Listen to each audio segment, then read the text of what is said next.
Hello everyone, this is Edwin Braun of Siebes Visual Technology. I'm here with Rui Romano and we will see how he uses Thinking Particles and how he came into the 3D visual effects industry and what he is doing. So, Rui, tell us something about you. Hi there, Edwin. So I'm Rui Romano from Portugal. Lisbon is the name of the city. Beautiful country, warm weather. And basically I started at the age of 12, I think, very soon, the passion for the 3D computer graphics. So, my first question would be, how can it be that you're in Lisbon and doing effects? What exactly are you doing with TP? What kind of jobs are you doing there? Is there a 3D industry at all? I thought it's all olive oil and lemons, or what comes from from your country? That's a great question. So, this is a small market comparing to United States, Canada, and so on. This is a small country. We have around 9 million people, so it's a very small country, a very small market. And basically, the VFX is like 90% for the advertisement. Okay, that sounds interesting. Yeah, and that's what I've been saying about TP. Is that many people come to me and say, but TP is for destruction. And I say, no, you can do everything you want. Basically, when I receive a budget for a job, I immediately think, what can I do in TP? So it's really funny because sometimes I have like environments and I think, okay, I can make the birds, the flocking birds. I can do some clouds with TP. So TP is very versatile. We can do a lot of things, and I will show in this interview.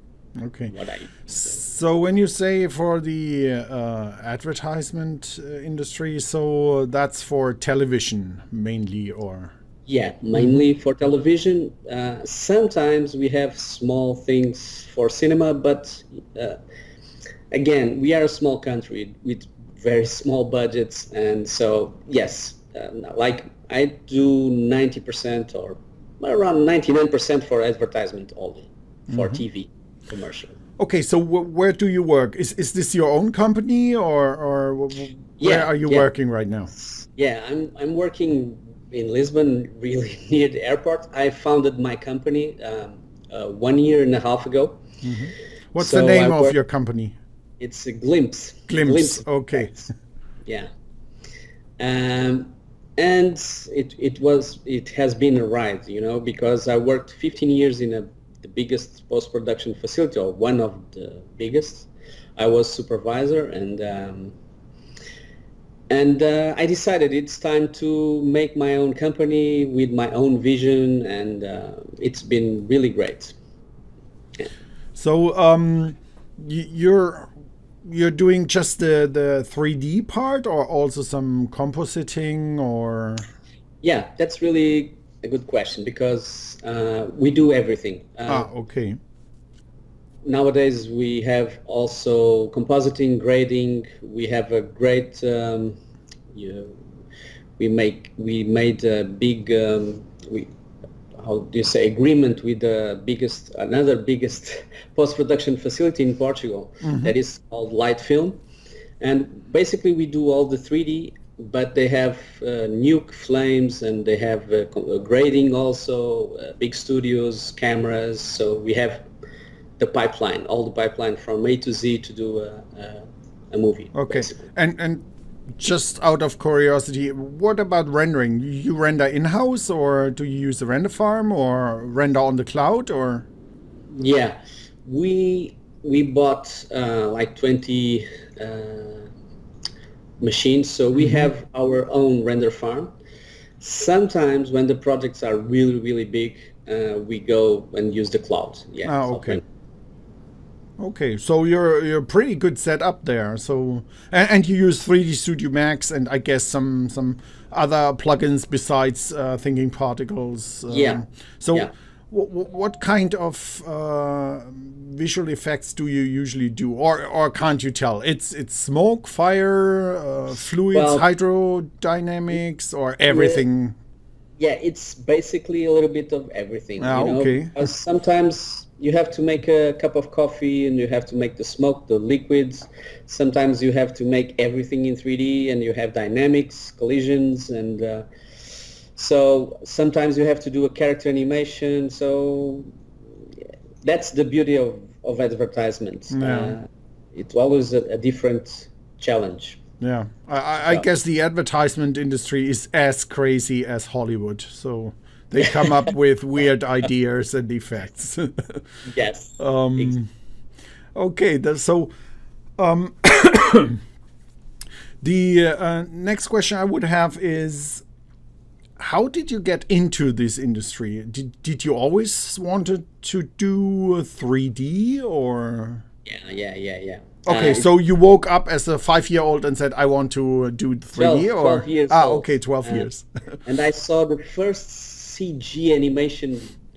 I think it was done in USA, and I was 12, and it was a documentary talking about the technology, and it was like spheres and cubes rotating. Yeah. And I said, "This is what I want to do." At the age of 12, it was Yeah. really fun. Okay, and then did you study it somewhere or just? Yeah, yeah. I'm a self-learning man.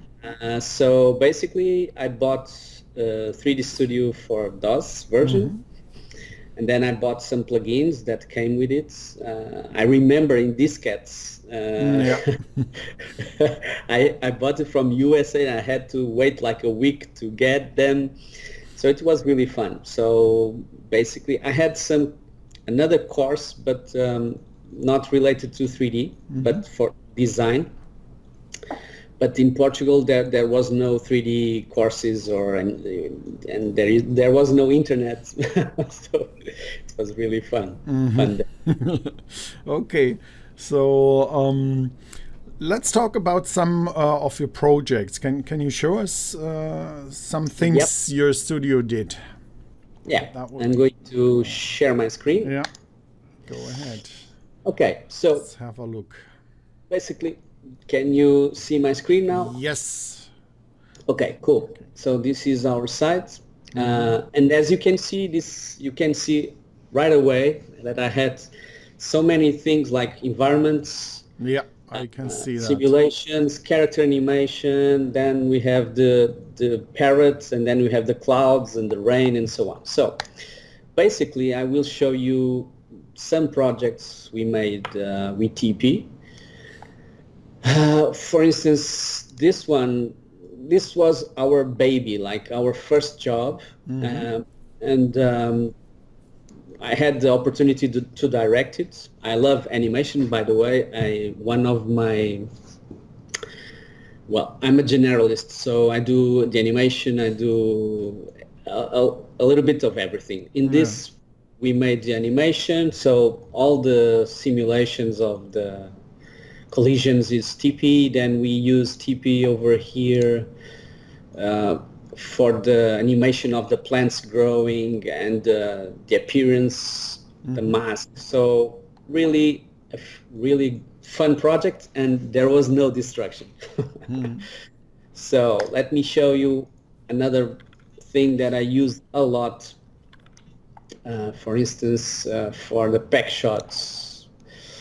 I developed a lot of tools in TP to make this quick. So basically, if you see the spot, because in TV you have like 5 seconds to show a logo. But if we go frame by frame, I have here a lot of effects all done with TP. So it's like around 10 effects really fast on the construction and deconstruction of logotypes. I would say most of our users would not even recognize that there is TP in that shot. So that's kind of amazing. Exactly. That's why I think I watched many interviews that you have done, and many users, for instance, they here the puddle is a 3D I made in TP, so water simulation, little details. For instance, here when the objects here collide with all of this TP. So that's it. I basically I will show you some TP tools that I've developed, some black boxes, and so you can think everything. I always think, what can I do with TP, because it's so fast and reliable for this kind of tasks that I was really curious doing this interview, because I'm used to big destructions with TP. Yeah. So basically, even for instance, this one, we have a lot of, for instance, let me just, okay, so the droplets from the bottles, all the droplets over here are TP because they are falling down in the objects. Yeah. Then here, all this simulations from hitting on the ground and so on. So basically, I use it in about all the projects you can see over here. Yeah. And that's it. Okay, so yeah, let's show. I'm going to just show us some of your tools you programmed. Okay. That would be interesting. For instance, here I'm just going to show you this one. We made the clouds. I developed a TP tool to make clouds. Wow. The flocking birds, and how to even here. I don't know if you can see it, but there is a small amount of smoke over here. Yeah. It's really subtle, but everything was done in TP basically. Clouds, the setup of the clouds, of course, the rendering. I used I think I used Phoenix on this one. Okay. Okay, so I'm now going to show you some of the tools basically, and I'm going to show you, for instance, the first one that I think it all started with my first tutorial, because I have a lot of tutorials that I made for TP on the net. And I had a project where I had to make giant pieces of domino in real footage. So all domino was 3D. So I came up with this tool, and it was really fun to make and really fast. So basically, you see it's a basic domino tool. Yep. All of this in real time, and then if I change, and the base is like you have a spline controlling the shape of the domino. Yeah.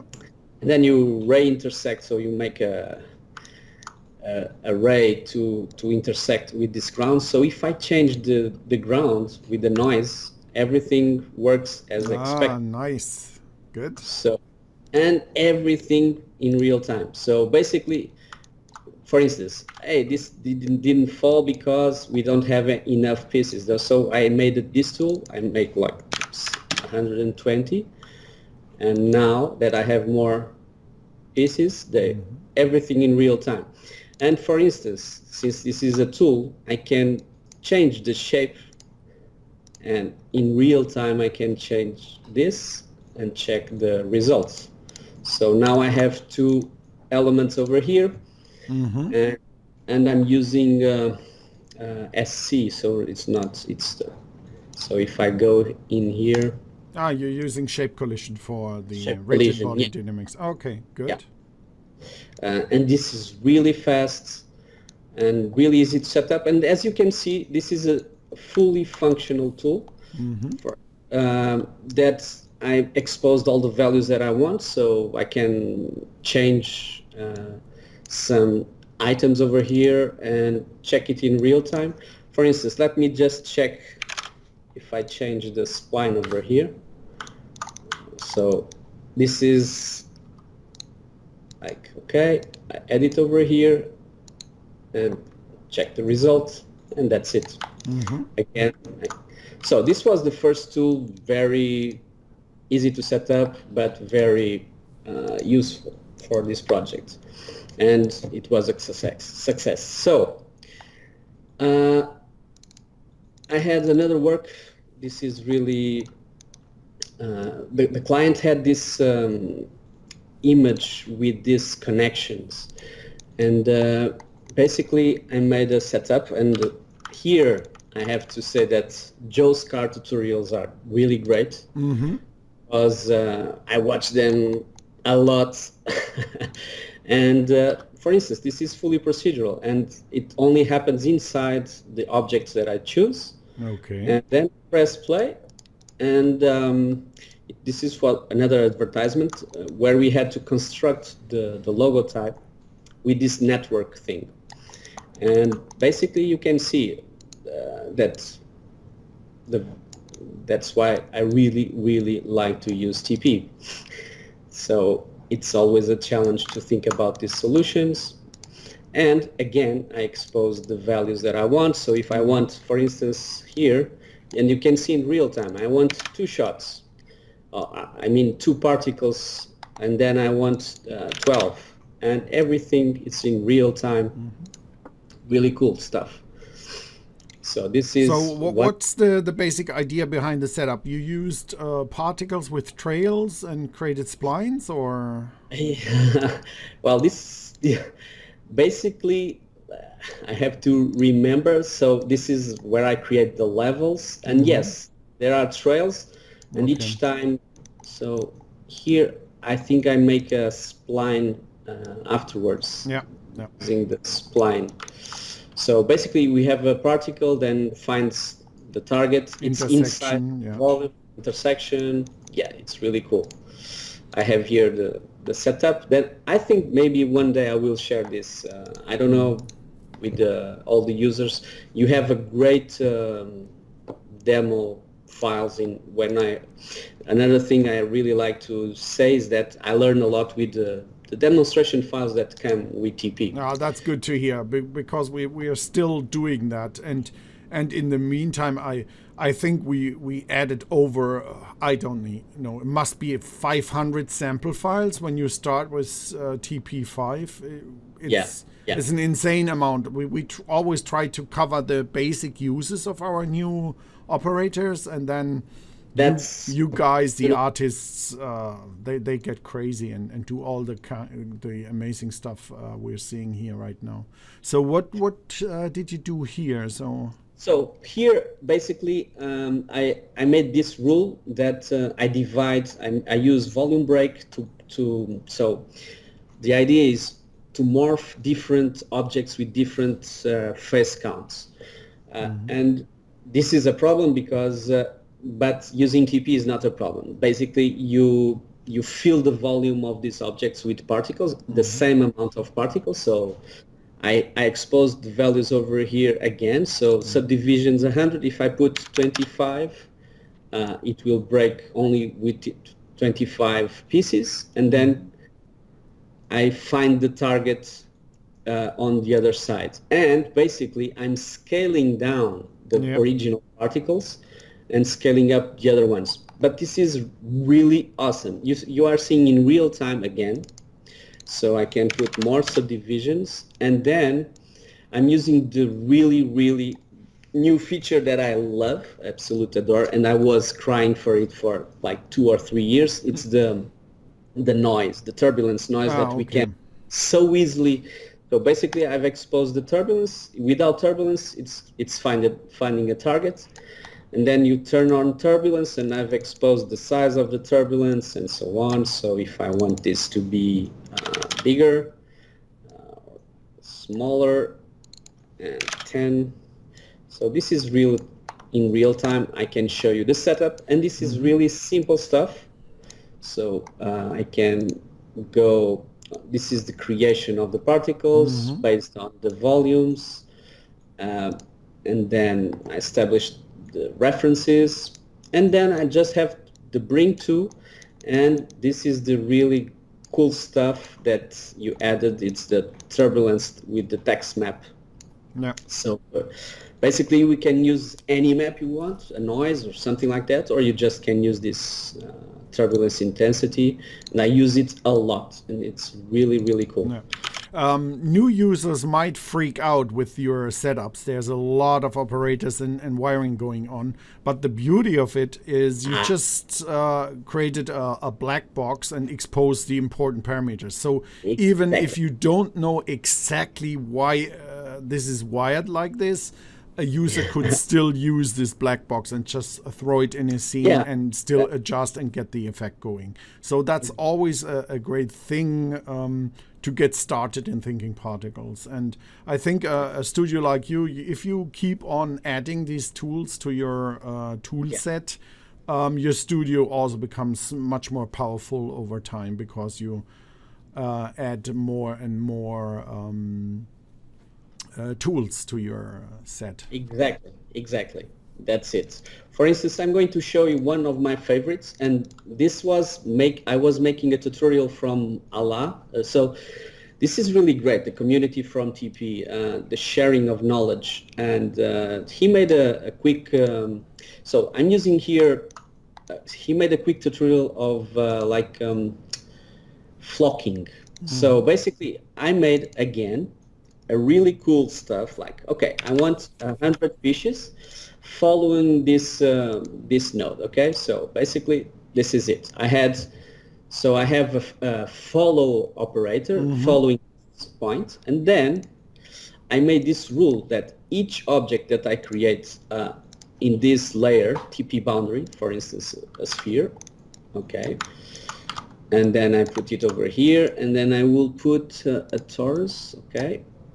So each object that I put in this TP boundary, it will affect the simulation in real time. So I'm going to show you like this, really fast and working. So now that the fishes are following this, they will avoid these objects over here. I will show the setup, and the real beauty of it is that I can make like 1,000 fishes, okay? Yeah. And then can see everything in real time. And sometimes I spend a lot of time just playing around with this, okay? The fishes are following, getting. So this is really cool. And then, of course, I have always the setup for, I'm like a supervisor. I have to expose all the values for the animators. Usually I animate also, but the user doesn't have to know TP, because even though this system is really simple, I can show you a really simple position born based in a node, and then we just have again the beautiful text map to give the turbulence, because 1 year ago I was using a lot the wind, and you have to connect the wind and so on, blah blah blah, and this is really beautiful. You don't have to connect wind anymore, and you have full control. And then I'm using the flow solver to make the relationships of the particles with the flow boundary. And the flow boundary is picking up everything that you put in this layer. So basically, I'm going to just add one more over here, and that's it. A really simple setup. So for that, you're using our layer to particle operator. Layer to particle operator, that was a really great stuff. And in the end, I just made for fun for this presentation. I'm going to put 10 particles. I can turn off the preview, and each particle, it's a fish now. So it's an animated fish. It will take a little bit longer to process, but basically I have this, each particle is an animated fish. I made tests, and it works perfectly. Of course, it's not in real time because they have animation. If I turn off the animation, it's really fast. But you see, I can have the preview on, and it replaces the shape, so we can make it in real time, blah blah blah, and then in the end, when we are satisfied with the. And if I change this animation, again, let me just check the fun of it. So I'm going to put it over here and put more fishes. And it's really, really fun to do. like this. So simple, and now it follows down. Mm-hmm. Okay, That's cool. that's cool. So basically, I have a lot of tools developed. So as you can see on this list, and this one, for instance, is a really complex one, and this was done by Mark Ovin, but really cool. Again, he made a great work, and this was for an advertisement. We had to make these complex shapes following, growing, and so on. Mm-hmm. So that's what I want to make it clear for the TP users, is you can do everything. And just to finish up these black boxes, mm-hmm. I'm preparing a new tutorial, and basically this is the movie that, oops, missing codec. Oh, I don't have the codec. Let me just open with QuickTime Player, maybe. Okay. So we made this ice growing effect. Yeah. This was one of my first tasks. I've tried to make ice growing in TP. It was really, and I had a lot of help with Hristo Valev, and the community on Facebook was awesome. And basically, this is a tool that I developed that fills a volume with particles. Then I have an activator to start the growing of the ice. Okay. And then I will mesh it. So this is my next tutorial. I will make this, I don't know, we didn't talk about it, but I have, all my tutorials are on the web. You can check them out. And they are all like this. They go for many ideas and sharing these ideas. And that's it. I think I've shown some. And I think our new function, I don't know if you already had the time to look at our drop 7, 6.7 thinking particles that we just released 2 days ago. We have now a 3D diffusion feature added that will allow you to diffuse values in a 3D volume. So you could actually do growing effects or mixing colors or whatever value. There's no restriction to what you want to dissolve or diffuse in a volume. So that might be even give you some more flexibility or ideas for these kind of effects. Yes, exactly. That's it. Each time you develop some new cool features, I start thinking, what can I use it? And I saw the videos on the Facebook, and they are really awesome. I have to test it. I didn't test it. I have to test it. And that's it. So let me just show you, I don't know, maybe you already, so I've developed this collection of tutorials. And here, this was my original idea. So I saw many tutorials, and they are very technical. And I've had this idea: why not make a tutorial with an object with a production example? So I made this quick tutorials, TP in production series, where I pick up the project I've finished, and at the weekend I find some time and I say, okay, I'm going to teach how to make this effect. And this is really fun because it's a real production scene, and I started from scratch. So the user can fully understand how to make all the steps needed. Yeah, so I think that's really great, and giving back to the community. As you said, usually you get help on the Facebook group, Thinking Particles group. So it's a great way to give back and get new users up to speed with Thinking Particles. Because yes, at first we all understand. At first, thinking particles is a little bit weird and new to many users when they first start with fully procedural approaches. They might have a little bit of a struggle in the beginning. But what I found is true that after a while, when they get it, they love it, and they will do nearly everything in TP. Exactly. Because once you get it, it's just an amazing, powerful tool that allows you to do whatever you dream of. Yeah, exactly. That's and getting this to the community. It's like you said. If we think about it, this is really complex, right? This is hard. Imagine you have to start from scratch learning thinking particles.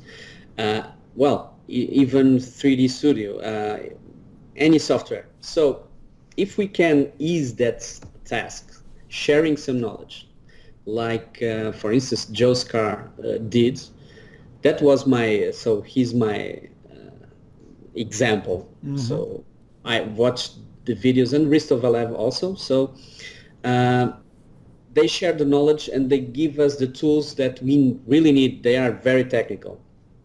I'm more artistic, so I share a little bit of a different vision and a different usage for TP. And that's what I think it's important to understand in this interview, is that really TP can be used in everything you can think about it. Even character animation. I can do like a character walking, and then I can put 10 particles, 100 particles, 1,000 particles with this character walking, and when they reach a certain goal, they start jumping and so on. Well, you can just think about the possibilities and just make it happen. We had even artists doing fully procedural trees. I'm pretty sure you saw that. I saw that. Yeah. So there's always even stuff we would never dream of that you would do it with thinking particles. So it's a very powerful and flexible tool. Exactly. Okay, so if you're done with the presentation, just go back to your... here we have you back again. So let's talk a little bit more about the industry. So you mentioned you worked before in a different company. So what did you do there? Have you also working with 3D Studio Max in the company before, or? Yeah. So basically, as I told you, I started as a generalist, and basically I made everything from modeling, rigging, animation, and then I used P-Flow, the particle system that comes with 3D Studio Max. And then I watched this movie. I think you have some trunks falling. It was done with TP. And that made me think about it. That was the very first Final Destination, I think. Yes, exactly.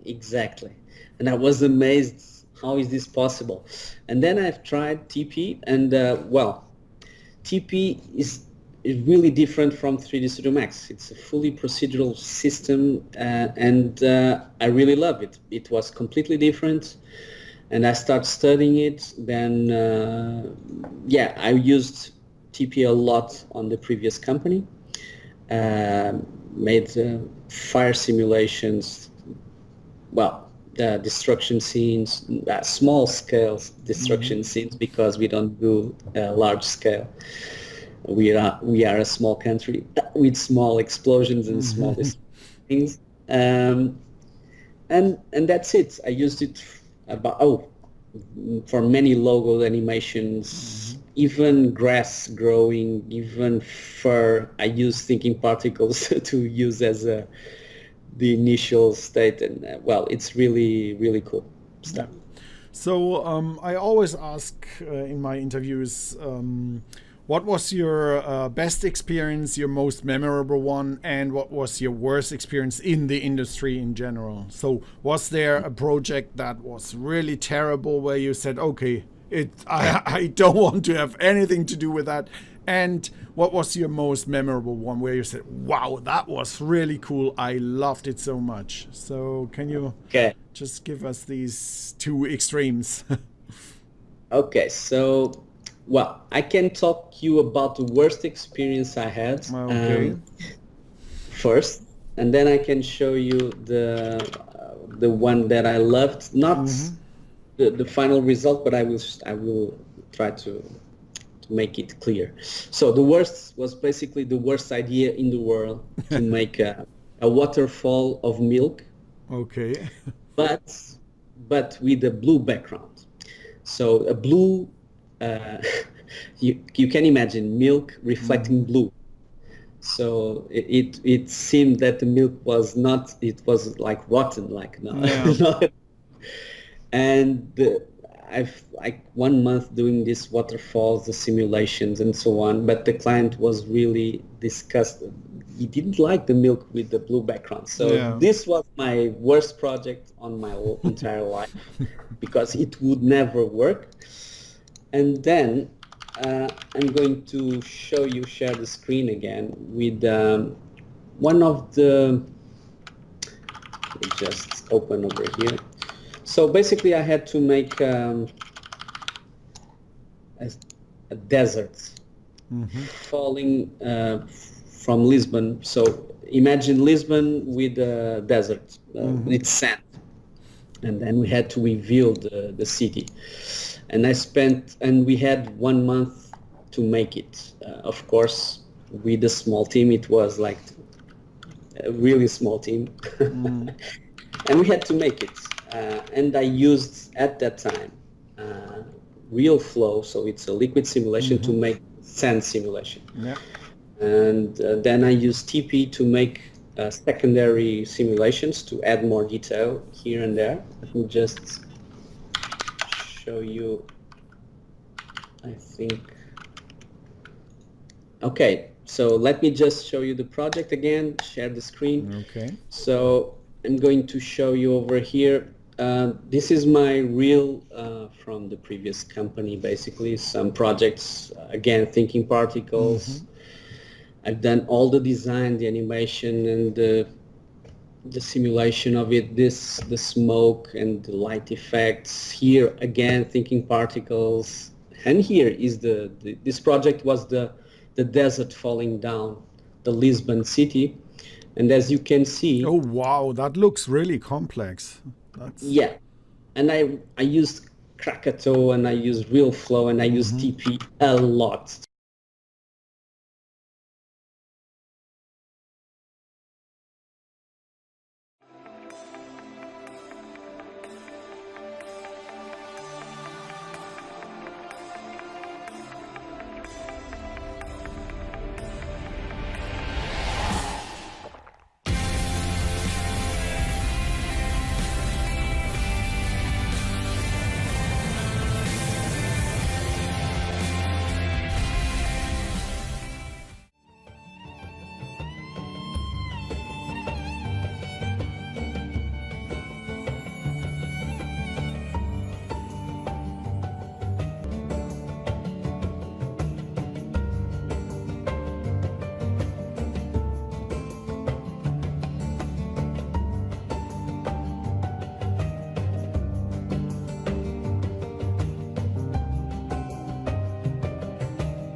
So, and I spent 15 days without going at my place, so sleeping at the company, but it was really fun. Wow, that looks very good. TP, I don't know if you remember, I was in beta testing and I was asking this, I want to do this and that, and then I made this complex setup to make the real footage disappear. Here, the destruction of the ship. Here, the logo type transformation. I used a lot morphings with TP. So this is my reel from generalists. These slides following a surface and so on, also with TP. Here the feathers, I used the TP for the start, then I made the... So here, another great project with thinkingParticles. All procedural, I just have to add some turbulence and then all the particles follow. So you see, it's really cool. We can use it in a lot of projects, different. Here, all the logos that I've done, all TP. So simulations, the grass with TP growing, it's really fun. Here, even the foam for the boat, some of the foam was made, some is real footage, some is foam. You name it. So a lot of, you see, it's very, many projects, very different from each other. Yeah, great stuff you have there. Really great stuff. Yeah. Cool. Let me just stop. I don't think I have here even the smoke. Oh, this was another smoke and particles again forming objects and so on. Yeah. Really. Okay, so stop sharing. Okay, we are reaching our 45 minutes soon. So usually I'll ask the people about what they think about the industry, what they think the future will bring, and if you have any special requests for us in thinkingParticles, what should we look into next, and is there a tool you definitely want to see in the new version of TP? So let's just start about the thinkingParticles question. What do you think is missing? What should we look next into? Well, here is where I find it really, we have different opinions. So, of course, if you ask Joescar or users that use mainly TP for big destruction, they will all talk about the same thing. I'm a generalist, so I do everything. So what I think that TP would benefit a lot is that if you have this market for motion designers. I mean this because I developed some tools that some people say, well, how can you do this? How is this possible? And because they are looking for some existing plugins from other packages. So I would love to have this kind of, like you made this turbulence, it was awesome because now we don't have to rely on this wind. You can make your own turbulence and then you have these fields that you are doing, velocity fields, and they are awesome also. So basically, I just think if you are doing the right thing because you are always keep following and keeping the technology like the VDBs and then the Booleans, and so I really think you are doing a great job for us users. You are always trying to keep up, but of course I will ask for something more related to motion graphics, and not that much on the. But as I told, I think you are doing a great job. You are now investing a little bit on fluids also. That's a great thing also. So you are keeping up with the technology and trying to keep up inside 3D Studio Max. I will not talk about it, but that's another issue, completely different. So overall, you're pretty happy right now. So there's nothing really extremely lacking that where you say, okay, I definitely need this to survive. No, I just need time to learn the new features. Yeah, okay, good. That's what I need. Okay, that's fair. That's good. Okay, so what do you think how the industry will look like, let's say, in 10 years? So what do you think you can do in 10 years with thinking particles or 3D or computers in general? Well, that's something that we are discussing all the time, if the artificial intelligence will replace us, but I don't believe that they will replace that soon. So basically,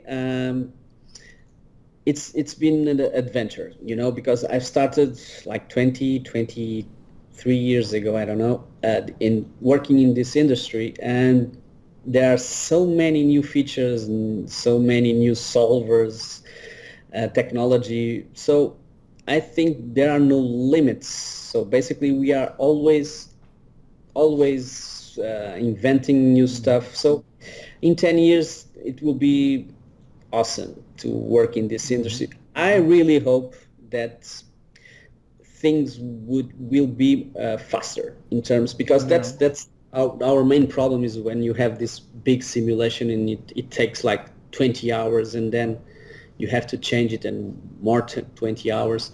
So that's what we should try. I don't know if the GPU will be the solution for this, but for some cases it is. But that's what I think. Try to make the effects more faster. Yeah. Computation. Yeah, so I also think that neural networks will play a big role even in the visual effects industry. With rendering, it already started. Everyone knows the denoiser thing that NVIDIA did, a huge step in the right direction. And they are now integrating it more and more in hardware as well, with their ray tracing hardware coming, and all this kind of things will find their way into our industry as well and help us getting things done. Yes. Even for rotoscoping, there is now AI solutions that do rotoscoping for you, so people won't have to trace edges and stuff in the future, and it will get better over time. Still, I think with the visual effects or effects industry I don't think that they will replace that, because if you are asked for creative stuff, I think we still have a chance as humans to at least the next 50 years to do some creative work until the machines will get creative enough and do all the advertisement effects or movie effects we can think of. But hopefully it will get easier to create more amazing stuff and as you say, faster. I think the speed issue will always be sitting there, but Intel, AMD, NVIDIA is on our side there. So it's just a matter of time, and it will get faster and faster step by step. But the issue is, we see it as well, is that you artists, it can't be fast enough. I don't think there will ever be a system that is fast enough. Because whenever there's a faster hardware, users will just go to the limit. Yeah, and it's the same for us with the software as well. If you look, for example, in the rendering, that's a very good example, the path tracing. For years, path tracing was just not reasonable or a commercial solution, because it just took too long. So brute force tracing a scene and sticking to the real simulation of reality, there was only a few solutions out there that did it, but they were not usable in animations, maybe for still images. And now with GPU and NVIDIA accelerating everything, path tracing has become a possible solution to even do movies. And especially when you combine still the old clever speed ups and stuff. So that helped a lot and making things faster. So speed is, I think, on our side. The only problem is always the artists like you that are never happy and always go to the maximum and add one more particle or one more effect or one more million particles. Yeah, exactly. But that's the industry, and that's also the fun of it. You will still have always the issue of balancing what can you do, how far can you go, and you have to deliver your stuff as well. So your customer will always say, okay, this is delivery time now, I need the stuff. So it will always be this balance there. Advertisement, it's really different from cinema, because usually we have 1 week to develop a tool, 2 weeks. Wow. So it's really fast. So it's a fast. In cinema, we have like 2 years for a project, or 3 years. Here we have to do 1 month is a luxury. Wow. Yeah. Okay, so that's tough. Yeah. Okay, so Rui, I thank you very much for this interview. Thanks for showing your tools and how you work, and it was a very interesting talking to you. And The same. It was a real pleasure. Thank you very much. Okay.